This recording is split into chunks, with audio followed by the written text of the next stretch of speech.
అంటే 12 రాసుల మీద ఈయన ప్రభావం అయితే ఉంది. కొంతమందికి ఏమో 100% గురుబలం ఉంది, కొంతమందికి ఏమో 50% ఉంది. ఎవరికి అనుకూలంగా ఉండబోతోంది? ప్రధానంగా మిథున రాశి వారికి వీరి మాటకు విలువ పెరుగుతుంది. కుటుంబంలో శుభ కార్యక్రమాలు నిర్వహించుకోగలుగుతారు. సహకారం బాగా ఉంటుంది మకర రాశి వారు. వీరికంటే వయసులో చిన్నవాళ్ళు, తమ్ముళ్ళు, చెల్లెళ్ళు, లేక స్నేహితులు, వాళ్ళ సహకారం బాగుంటుంది. మీన రాశి వారికి సంతానం లేదు, చాలామందికి వివాహం ఉంటుంది. ఇంకా స్నేహితులు, బంధువులు పెళ్ళై 3 ఏళ్ళు అయింది.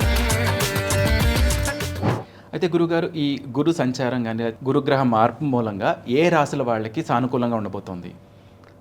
చాలా రాశులకు అనుకూల పరిస్థితులు ఉన్నాయి, అలాగే కొన్నిటికి మిశ్రమ పరిస్థితులు ఉన్నాయి.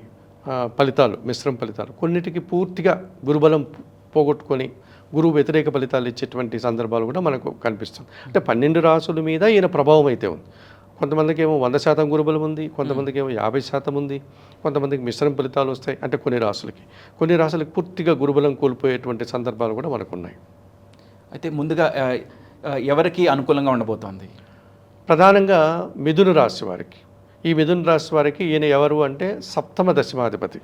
సప్తమ భావము ధనుసు రాశి అవుతుంది, దశమ భావం మీనరాశి అవుతుంది. ఈ 2 రాశులకి అనగా 7, 10 రాశులకు భావాలకు అధిపతి అయినటువంటి ఈ గురువు, ఈ బృహస్పతి కర్కాటక రాశిలోనికి రావడం వల్ల మిథున రాశి వారికి అది ద్వితీయ భావం అవుతుంది. ద్వితీయ భావంలో గురువు సంచరించినప్పుడు 100% గురుబలం పెరుగుతుంది. ఏ రకంగా పెరుగుతుందంటే వీరి మాటకు విలువ పెరుగుతుంది. కుటుంబంలో శుభ కార్యక్రమాలు నిర్వహించుకోగలుగుతారు.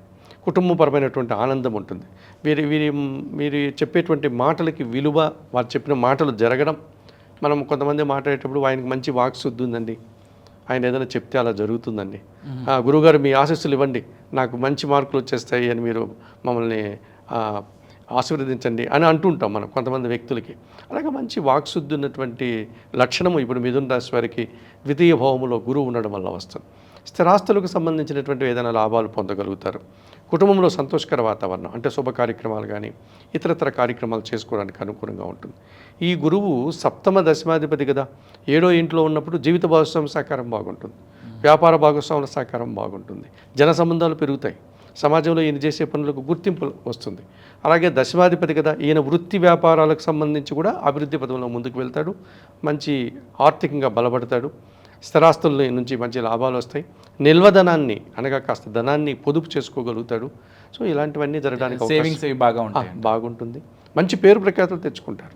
అనగా ఈయన చేసే పనులకు మంచి గుర్తింపు, సమాజంలో పేరు ప్రఖ్యాతులు, సన్మానాలు ఇవన్నీ జరగడానికి మిథున రాశి వారికి చాలా చక్కగా మంచి ఫలితాలు రావడానికి అవకాశం ఉంటుంది. అలాగే కన్యా రాశి వారికి లాభస్థానంలో జరుగుతుంది. ఈయన కన్యా రాశి వారికి ఎవరి గురువు? చతుర్థ సప్తమాధిపతి, అనగా ధనుస్సు రాశి 4వ భావం అవుతుంది, మీనరాశి 7వ భావం అవుతుంది. ఈ 4, 7 భావాలకు అధిపతి అయినటువంటి గురువు లాభములో 11వ భావములో కర్కాటక రాశిలోకి రావడం వల్ల కన్యారాశి వారికి వారు చేసేటువంటి వృత్తి, ఉద్యోగ, వ్యాపార, వ్యవసాయ రంగాలు ఏవైనా కానీ వాటిలో అభివృద్ధి, ఆదాయము, లాభాలు రావడానికి అవకాశం ఉంటుంది. చతుర్థాధిపతి కదా ఈయన గురువు, కాబట్టి కుటుంబంలో శుభ కార్యక్రమాలు నిర్వహిస్తారు. నూతన గృహం కొనుగోలు చేయడం, వాహనం కొనుగోలు చేయడం, భూములు కొనడం, శుభ కార్యక్రమాలు, వివాహాది శుభ కార్యక్రమాలు కుటుంబంలో ఆయన సంతానానికి కానీ ఎవరికైనా నిర్వహించడం, ఇలాంటివన్నీ చేయడానికి అవకాశం. సప్తమంలో కూడా గురువే కదా మీనరాశికి అధిపతి. జన సంబంధాలు బాగా పెరుగుతాయి, సమాజంలో గౌరవ మర్యాదలు అందుకుంటారు. ముఖ్యంగా ఈయన జీవిత భాగస్వామితో సత్సంబంధాలు ఏర్పడతాయి. భర్తకైతే భార్యతో, భార్య అయితే భర్తకు, ఇలాగా వ్యాపార సంబంధమైనటువంటి ఎవరైనా భాగస్వాములు ఉంటే వారితో సత్సంబంధాలు ఏర్పడతాయి. ఈ రకంగా సామాజిక పరమైనటువంటి విషయాలు కానీ, తనతోటి పనిచేసే ఉద్యోగులతో గౌరవ మర్యాదలు అందుకోవడం కానీ, ఇవన్నీ లాభస్థానంలో గురువు ఉండాలి. ఉద్యోగంలో ప్రమోషన్లు రావడం, లేకపోతే కొత్త ఉద్యోగాలు రావడం, నిరుద్యోగులకి పరీక్షల్లో మంచి మార్కులు రావడం, ఉన్నత చదువులకు వెళ్ళడం, ఇవన్నీ కన్యా రాశి వారికి జరగడానికి అవకాశం. అలాగే వృశ్చిక రాశి వారికి ద్వితీయ పంచమాధిపతి ఈయన, అనగా 2వ భావం ధనస్సు, 5వ భావం మీనరాశి. ఈయన ఎక్కడికి వస్తున్నాడు? భాగ్యస్థానంలోనికి వస్తున్నాడు. భాగ్యం అంటే 9, భాగ్యం అంటేనే ఒక పూర్వపుణ్యం. సో వృశ్చిక రాశి వారికి ఇన్ని రోజులు అష్టమంలో ఉన్నాడు ఆయన మిథున రాశిలో. సో వీరికి ఇప్పుడు ఉన్నట్టుగా ఉండి ఈ జూన్ 2వ తారీఖు నుంచి సమాజంలో గౌరవ మర్యాదలు పెరుగుతాయి, వీరు చేసే పనులకు మంచి గుర్తింపు వస్తుంది, వీరు ఏది మాట్లాడినా దానికి విలువ పెరుగుతుంది. సో వీళ్ళ మాటకు విలువ పెరుగుతుంది, కుటుంబంలో గౌరవం పెరుగుతుంది, ఆదాయం పెరుగుతుంది, వీరు చేసే పనులకు గుర్తింపు లభిస్తుంది, ఉద్యోగంలో పదోన్నతులు రావచ్చు, ప్రమోషన్లు రావచ్చు, ఆదాయం పెరగచ్చు, ఆలోచనలు కలిసి వస్తుంది, సంతానం అభివృద్ధి పదంలో. ఎందుకంటే పంచమాధిపతి కూడా ఈయనే కదా. సో వీళ్ళకి పిల్లలు ఉంటే ఆ పిల్లలు వారు బాగా చదువుకోవడము, ఉద్యోగాల్లో సంపాదించుకోవడం, వారి అభివృద్ధి కనిపిస్తుంది.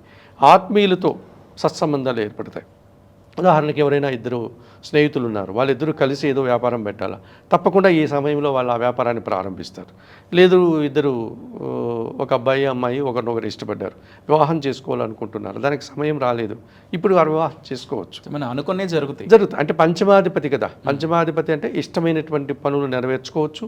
ఆత్మీయులు, స్నేహితులు, ప్రేమికులు, కొంతమంది ఆధ్యాత్మిక పరంగా ఆలోచించే వాళ్ళు, వయసు రీత్యా పెద్దవాళ్ళు, నేను ఏదైనా ఒక మంత్రోపాసన చేసుకుంటాను, దైవాన్ని నిరంతరం ఆ మంత్రము ఉపాసిస్తూ ధ్యానం చేసుకుంటాను, తపస్సు చేసుకుంటాను, పూజ, ఇటువంటి ఆధ్యాత్మికమైన ఆలోచనలు ఎవరికి ఉన్నట్టు ఇప్పుడు మంత్రం తీసుకోవచ్చు. వాళ్ళు ఎవరి దగ్గర గురువుల దగ్గరికి వెళ్ళి మంత్రోపదేశాన్ని పొంది ఉపాసన చేసి ఆ పుణ్యఫలాన్ని, ఆ దైవశక్తిని పొందడానికి అవకాశం. ఇలా అన్ని రకాలుగా పంచమాధిపతి అంటే సంతానము, ప్రేమ, ఉపాసన, ఆరాధన, ఇష్టమైనటువంటి పనులు, ఆలోచనలు, ఇవన్నీ సాధ్యమవుతాయి. ఇంకా కొంతమందికి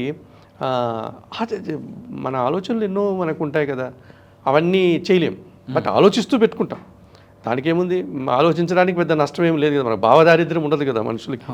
సో ఆ రకంగా ఎన్నో ఆలోచిస్తుంటారు, కానీ దాని ఆచరణ సాధ్యం కాదు, అంటే కార్యరూపం దాల్చలేకపోతాం. ఎప్పటి నుంచో ఆలోచించి పెట్టుకుని ఆ ఆలోచనలు ఇప్పుడు కొన్ని కార్యరూపం దాలుస్తాయి ఈ వృశ్చిక రాశి వారికి, ఎందుకంటే పంచమాధిపతి గురువు కదా, కాబట్టి ఆలోచనలను కార్యంలోకి తీసుకెళ్తాడు. ఆ రకంగా మీరు అనుకున్న పనులు కొన్ని నెరవేర్చడానికి కూడా అవకాశం ఉంటుంది. సో వృశ్చిక రాశి వారికి కూడా చాలా బాగా ఉంది అని చెప్పుకోవచ్చు. ఇక మిగిలింది మకర రాశి వారికి. ఈ మకర రాశి వారికి ఏంటంటే తృతీయ వ్యయాధిపతి. తృతీయం అంటే మీనం, వ్యయం అంటే ధనస్సు. ఈ తృతీయ వ్యయాధిపతి సప్తమ భావంలో ఉన్నాడు కర్కాటక రాశిలో. సో వారికి జన సంబంధాలు బాగా పెరుగుతాయి, పెళ్లి కాని వారికి వివాహం అయిపోతుంది ఈ సమయంలో.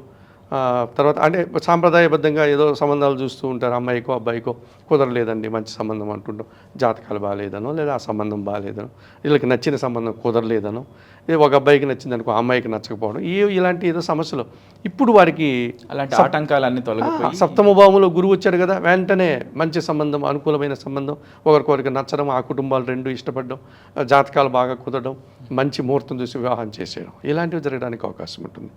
అలాగే వీరికి సహకారం బాగా ఉంటుంది మకర రాశి వారు. వీరికంటే వయసులో చిన్నవాళ్ళు, తమ్ముళ్ళు, చెల్లెళ్ళు, లేక స్నేహితులు, వాళ్ళ సహకారం బాగుంటుంది, జన సహకారం బాగుంటుంది. ఎవరు ఇదివరకు సాయం చేసేవాళ్ళు కాదు, ఇప్పుడు చేస్తారు. వీరు ఆశించకుండానే, ఓ నువ్వు ఇలా అనుకుంటున్నావు కదా, లేదో గృహం కట్టాలనుకుంటున్నావు కదా, నేను నీకు కొంత సహాయం చేస్తాను, నా దగ్గర ఈ వస్తువులు ఉన్నాయి. సో ఫ్యామిలీ నుంచి, సొసైటీ నుంచి అన్ని రకాల సహకారం వస్తుంది. సో ఆ రకంగా మకర రాశి వారికి కూడా చాలా అద్భుతంగా మంచి ఫలితాలు రావడానికి అవకాశం. ఇక మీనరాశి వారికి జన్మరాశ్యాధిపతి మరియు దశమాధిపతి. జన్మరాశి మీనం, దశమం ధనుస్సు రాశి. వీరికి ఏమవుతుంది, పంచమ స్థానంలో గురువు జరుగుతుంది. 5వ ఇంట్లో గురువు వచ్చినప్పుడు చాలా మంచిది కదా. 5వ ఇంట్లో గురువు వచ్చినప్పుడు వృత్తి, ఉద్యోగ, వ్యాపారాల్లో ఇప్పుడు కొంతమంది ఉద్యోగం చేస్తుంటారు, కానీ ఆ ఉద్యోగం వచ్చింది చేస్తున్నారు, కానీ వారికి ఇష్టపూర్వకంగా వచ్చిన ఉద్యోగం కాదు, వారి మనసులో ఏదో ఉద్యోగం ఉంది, ఆ ఉద్యోగం రాలేదు, ఏదో ఒక ఉద్యోగం వచ్చింది, ఖాళీగా ఉండేటప్పుడు ఈ ఉద్యోగం చేసుకుందామని తాత్కాలికంగా ఆ ఉద్యోగంలో చేస్తున్నారు, బాగానే ఉంది ఆ ఉద్యోగంలో, కానీ వాళ్ళ మనసులో ఒక ఉద్యోగం ఉంది, అది ఎప్పటి నుంచో అనుకుంటున్నారు, దాని ప్రయత్నం కూడా ఆయన చేస్తున్నాడు ఈ ఉద్యోగం చేస్తూ. అటువంటి ప్రయత్నాలు ఇప్పుడు జరగడానికి అవకాశం ఉంటుంది. అంటే ఇష్టమైనటువంటి వృత్తిని ఇప్పుడు పొందగలుగుతాడు. ఈ ఉద్యోగం నుంచి దానికి సంబంధించిన పరీక్షలు రాయడం, ఆ పరీక్షల్లో ఈయన విజయం సాధించడం, ఆ ఇంటర్వ్యూల్లో విజయం సాధించడం, తప్పకుండా ఎంతకంటే మంచి ఉద్యోగం వస్తుంది. అప్పుడు అక్కడ ఉన్న వాళ్ళందరికీ కూడా ఆయన సంతోషంగా, నాకు పలానా ఉద్యోగం వచ్చింది, నేను ఎప్పటి నుంచో అనుకున్నాను, ఆ ఉద్యోగానికి నేను వెళ్తున్నాను, ఈ ఉద్యోగం రిజైన్ చేసి వెళ్తున్నాను అని చెప్పడం. ఇది మనకి డ్రీమ్ జాబ్స్ అని చెప్తారు కదా. అట్లా ఆయనకి ఇష్టమైనటువంటి, ఆయన కలలుగనేటువంటి పదవులు పొందడానికి అవకాశం ఉంటుంది, ఉద్యోగాలు తెచ్చుకోవడానికి అవకాశం. సంతానం లేదు, చాలామందికి వివాహమై ఉంటుంది, ఇంకా స్నేహితులు, బంధువులు పెళ్ళై 3 ఏళ్ళు అయింది, 4 ఏళ్ళు అయింది, ఇంకా పిల్లలు ఎందుకు అనుకోలేదు, మీరు వద్దనుకున్నారా, ఇలాంటి సమస్యలు ఉంటాయి. సో అటువంటి వారికి సంతానము ఈ సమయంలో ఆ స్త్రీమూర్తి కన్సీవ్ కావడం, అట్లాంటివి జరుగుతుంది, పిల్లలు పుట్టేటువంటి సౌకర్యం ఏర్పడుతుంది, ఇష్టమైన పనులు చేసుకోగలుగుతారు, ఉద్యోగంలో పదోన్నతులు వస్తుంది. మరి జన్మరాశ్యాధిపతి గురువు కదా, చాలా పనులు వాళ్ళు పూర్తి చేసుకోవడానికి అవకాశం. ఎప్పటి నుంచో అనుకున్న పనులన్నీ కూడా పంచమ స్థానంలో ఉన్నప్పుడు ఇష్టంగా చాలా పనులు చేసుకోగలుగుతారు, అవి మంచి ఫలితాలను ఇస్తాయి. ఈ రకంగా వారికి మిథున రాశి వారికి చాలా బాగుంది, కన్యా రాశి వారికి చాలా బాగుంది, అలాగే వృశ్చిక రాశి వారికి బాగుంది, మకర రాశి వారికి బాగుంది, మీనరాశి వారికి బాగుంది. ఇలాగ మంచి అనుకూలత 5 గ్రహాలకి, 5 రాసులకు మంచి 100% సుఫలితాలు గురువు వల్ల వచ్చేటువంటి ఫలితం.